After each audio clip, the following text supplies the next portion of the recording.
Regina Montoya, co-chair of the Presidente Council for the Biden-Harris campaign. You're also the co-chair for the Women's Leadership Forum in the Democratic National Committee. Thank you so much for joining us. We appreciate it. Thank you for having me. I'm delighted to be here today. Thank you. So wanted to ask you about, a lot has been made, a lot of frustration from Democrats after the New York Times Siena College poll came out earlier in the week, showing President Biden trailing the GOP frontrunner, former President Donald Trump, in 5 of 6 battleground states. And then today, as we're speaking, Thursday, hours after another poll, the the Emerson College poll came out showing something very similar. So what do you make of this? Why is this happening? Well, first off, these are polls that are a year out from the election in 2024. So polls that are done this early, and you can point to history, showing that people are not yet focused on the 2024 election. It's a snapshot of today. The better way to look at this is what happened on Tuesday night with the elections, the Kentucky governor, the Ohio resolution, and then in Virginia. Voters who are actually voting should tell us a lot more than polls that are a year out. And you're talking about the abortion policies that Ohio voters were considering, and then also in Virginia, where the legislature was Democratic. Is that right? That is correct. So what was happening in these elections is that you saw in Virginia a number of different positions that were up for grabs, and those were won by Democrats. And Governor Youngkin was very hopeful that he would be able to put in a lot more in Virginia, because if he had had the support from Republicans in both the State House and the Senate, he did not get that, not one bit. And as a matter of fact, as already announced, he is absolutely not running for president in 2024. And in Ohio, it's exactly the same thing as you've mentioned. In Ohio, there were resolutions and constitutional amendments that people were voting on, because ultimately, people decided they didn't want government interfering with their lives, and they had the opportunity to overturn whatever any of the legislative, machinations were going on. And that's what you really see. Voters voted for Democrats, basically, and some of these policies that did not interfere with, for example, in Ohio, with the women's right for her health. And so why do you think this has implications for next year? Why this has implications is that this really, again, underscores how strong really President Biden will be in 2024, given the fact that when you take it state by state, issue by issue, the policies that support people and their rights to choose for themselves what they want government doing in their lives is really corresponds much more with what President Biden is going to be articulating and is articulating right now. So I think that's when people are looking at some of these polls, you really need to go into the specific issues. And let me ask you, because age, we keep hearing age from the voters in these polls, that President Biden's age is a major concern to them. And so how does the president really answer that? And because people think that he looks frail, and they've expressed concerns about this in multiple polls.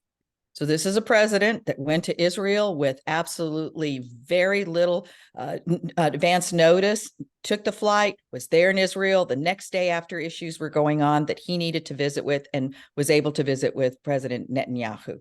In addition to that, you have seen him today. He's in Chicago. This is Thursday. He's in Chicago at various events and will be doing fundraisers. He has a lot of experience. And I think when people look back at this and say, who do you want in this position? Someone who has a lot of experience, understands the issues, or someone who is only 3 years younger than the president? Unless there are some big changes in the Republican side of the equation, his opponent is 3 years younger than he. That's it. And let me ask you about that. I mean, do Democrats really want a rematch with President Trump? Because they can, we've already seen it just from this week. We have seen the Biden-Harris campaign call Trump and Republicans MAGA extremists. And so is that an indication of just how much that is going to be part of President Biden's reelection campaign? Well, as I say, unless something changes completely and you see another candidate running for president on the Republican side, it will be former President Trump. And it's fair game for Democrats to really put in there and show exactly who he is, what he stands for, and who are the people supporting him. So I wouldn't expect that you would see any difference if indeed he is the nominee for the Republicans. The one thing that is very different, though, for Democrats that I've seen from my experience is that Democrats are starting much earlier with respect to advertising, with the ground game. You know, frequently you hear that from campaigns, and I'm afraid that's happened before in other issues where you don't really see the candidates really focusing in on the campaign until September or October of the year of the election. This year, you've seen this happening almost a year before. Right now, we are exactly just 1 year, maybe about 363 days until the election. And already you see people in full gear working on the campaign, getting out various advertising campaigns. There's a big one for Latinos right now in Florida that has already launched. And so I think this is what you're going to be seeing with Democrats. Nobody's taking anything for granted. Need to get that messaging out to folks. And with so much in our lives happening, I think that's a good strategy. Keep after it and keep telling people what you're doing. And you talked a little bit about fundraising, and you also mentioned that Democrats are really going at this earlier than previously. So what exactly is going on? The president and the vice president, the second gentleman, Dr. Jill Biden, they have fanned across the country, but not just the four of them. A number of surrogates are. You see a very large group of folks that are supporting the president in his presidential campaign, and that's what they are doing right now.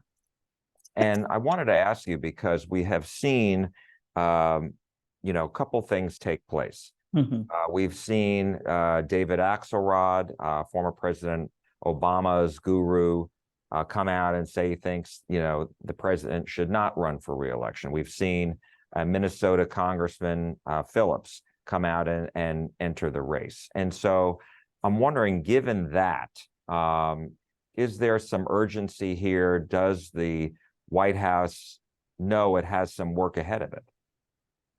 Well, first off, with respect to Congressman Phillips, I don't think there has really been much of a ripple effect regarding him, and no one is changing any of their work on the Democratic side in support of President Biden because of this congressman who has decided that he wants to run for office. There's been no change. They're moving forward. And as far as Mr. Axelrod, he has been debunked by a number of people, and even he has said he didn't really mean to be saying that the president somehow should be foregoing this. He's really backed off a lot of that. And I think, again, he was focusing in on a poll that was a snapshot in time 1 year ahead of the election. And when you look at what happened on Tuesday night in these various states that we've just discussed, his comments really don't merit and hold a lot of water. People are voting differently than what he's saying. And my last question to you, and I appreciate your time, is what should people expect to see President Biden run on? The issues that you're talking about now that we're seeing, but I think part of it is experience. He's going to be talking about who would you have liked to have seen as president when all of these calamities are occurring across the world, be it Ukraine, be it the Middle East. You have someone who has headed up the Foreign Relations Committee, has had decades of experience. So you're going to be hearing about experience.